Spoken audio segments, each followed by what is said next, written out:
पहली बारिश के पकोड़े। पहली बारिश की वो 2 बूंदें जैसे महीनों से प्यासी धरती को सुकून दे रही हों। गीली मिट्टी की खुशबू पूरे माहौल में घुल चुकी है। पहला ग्राहक। बारिश थोड़ी और तेज हो गई है। चाचा के हाथ अब भी 25 साल पुराने चिमटा है। वह एक एक पकोड़े को निकालकर खड़ी पत्ती के ऊपर रखता है।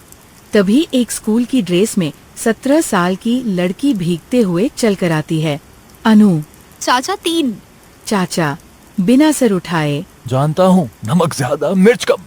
वो 3 पकोड़े देता है, साथ में चुपके से एक चौथा भी और डाल देता है। अनु छत के सबसे कोने में जाकर बैठ जाती है। अपने गीले जूते बाहर निकाल कर रखती है। बारिश देख रही है, किसी से बात नहीं करती।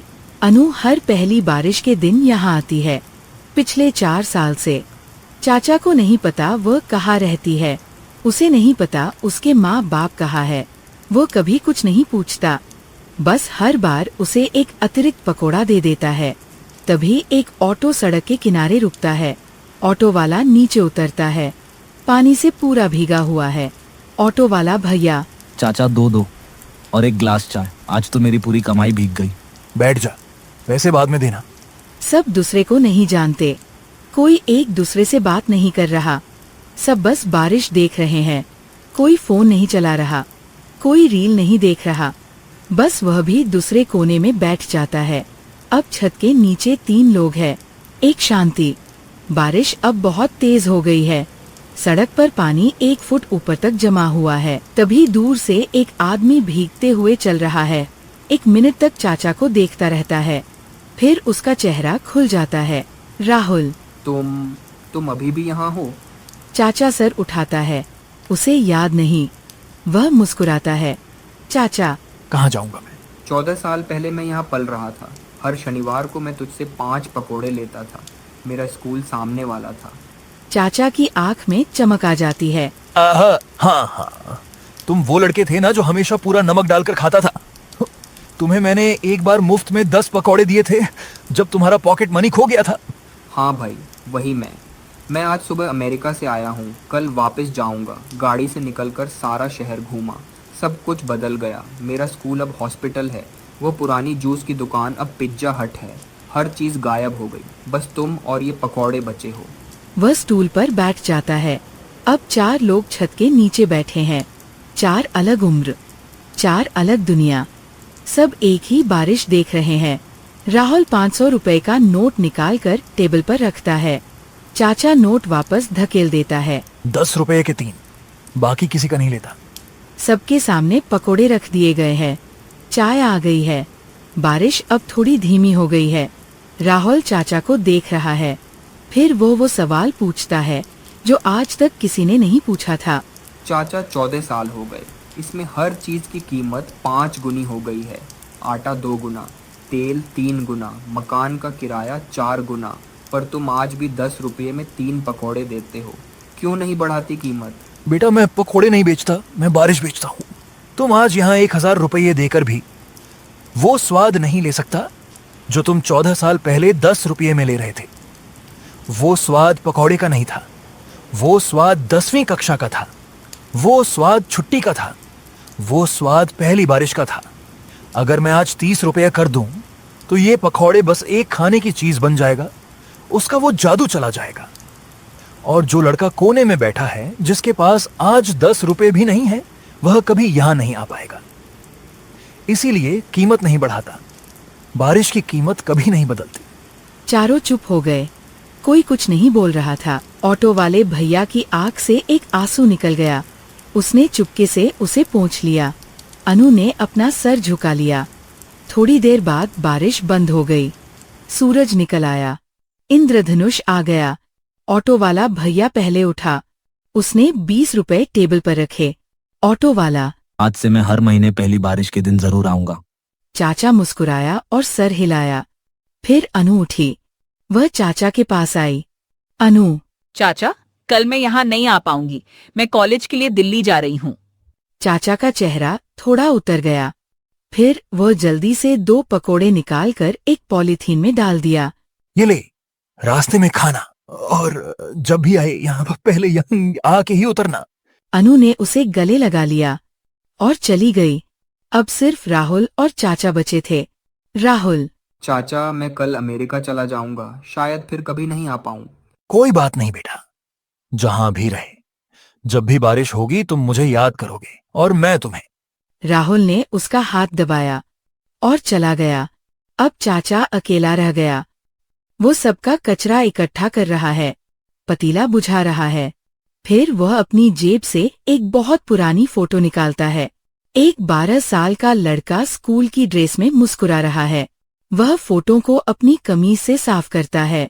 बारिश की एक बूंद फोटो पर गिरती है। वह उसे धीरे से पोंछता है।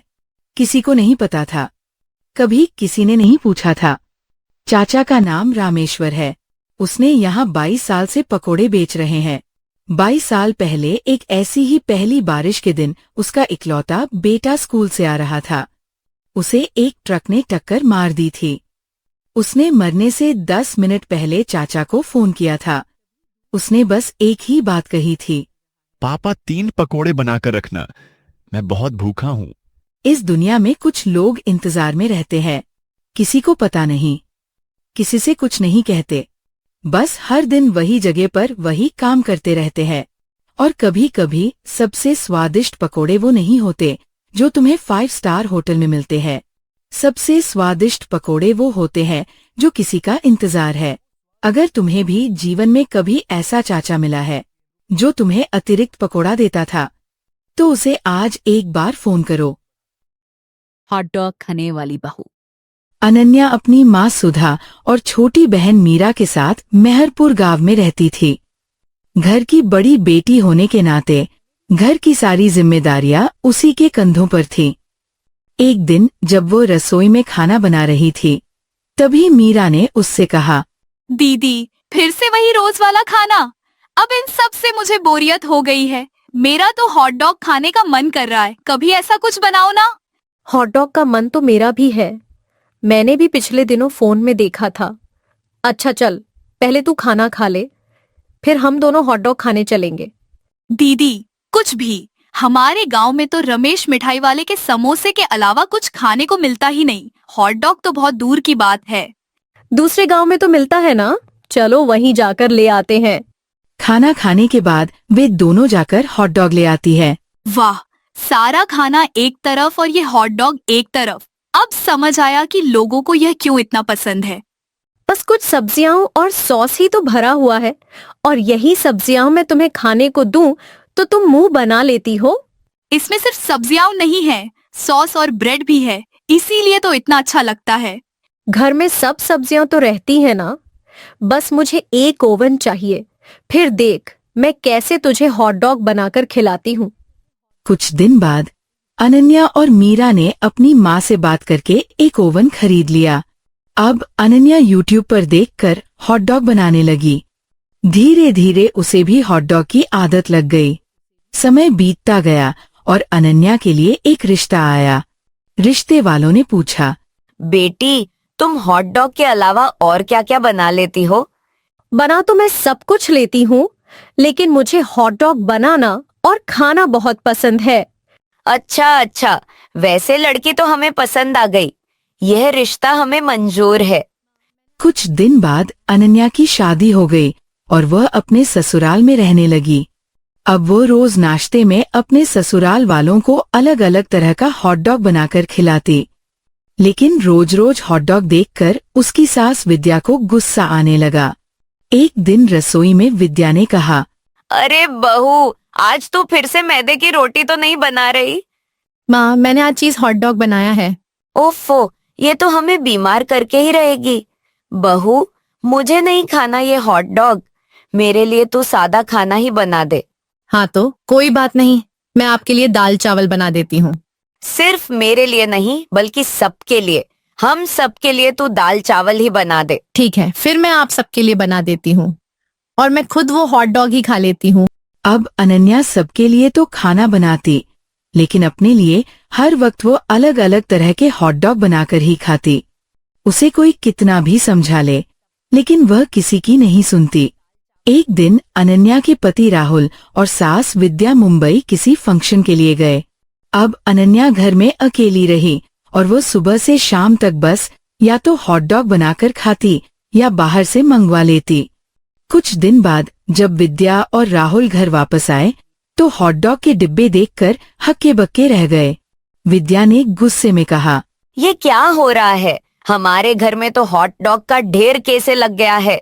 माँ जी, घर का काम करने में इतना समय लग जाता था कि खाना बनाने का समय ही नहीं मिल पाता था, इसलिए मैं इसे मंगवाकर खा लिया करती।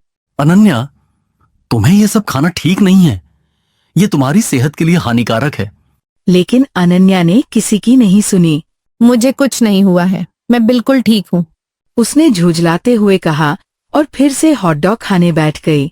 लेकिन अब उसकी तबीयत तेजी से बिगड़ने लगी थी। अगले ही दिन वो अचानक बेहोश होकर गिर पड़ी। राहुल घबरा गया और उसे तुरंत अस्पताल ले गया। डॉक्टरों ने जांच की और बताया कि अनन्या को फूड पॉइजनिंग और पोषण की भारी कमी हो गई है। अगर सही समय पर इलाज न होता तो मामला गंभीर हो सकता था।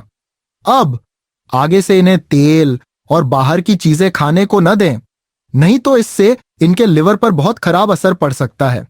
आगे से इन्हें सिर्फ दाल रोटी ही दें। ऑपरेशन के बाद जब अनन्या होश में आई तो राहुल और विद्या ने उसे समझाया, अच्छी सेहत के लिए संतुलित भोजन जरूरी होता है।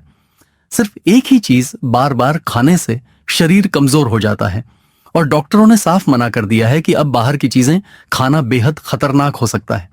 तुम अभी भी मौत के मुंह से निकल कर आई हो, इसलिए अपनी सेहत का ध्यान रखना बहुत जरूरी है। इस घटना के बाद अनन्या को अपनी गलती का गहरा एहसास हुआ। अस्पताल में बिताए गए कठिन दिनों ने उसे ये सिखा दिया कि सेहत से बढ़कर कुछ नहीं होता। जब वो ठीक होकर घर लौटी तो उसने ठान लिया कि अब वह अपनी सेहत का पूरा ध्यान रखेगी। उसने हॉट डॉग खाना न सिर्फ कम कर दिया, बल्कि अपने भोजन में पौष्टिक चीजें शामिल करने लगी।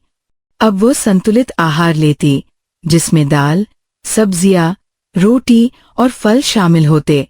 हालांकि हॉट डॉग का स्वाद उसे अब भी पसंद था, लेकिन उसने अपनी आदत पर नियंत्रण रखा और केवल कभी कभी, वह भी सीमित मात्रा में, इसे खाती। राहुल और उसकी सास विद्या ने भी उसके इस बदलाव को सराहा और खुश हुए कि अनन्या अब खुद को स्वस्थ रखने के लिए सचेत हो गई थी। धीरे धीरे उसकी तबीयत पहले से बेहतर होने लगी और अब वो पहले की तरह पूरे परिवार का ध्यान रख सकती थी। हर रोज एक नई कहानी के लिए सब्सक्राइब करें और बेल आइकन दबाना न भूलें। आपके जैसे कहानी के दीवानों का यहाँ स्वागत है।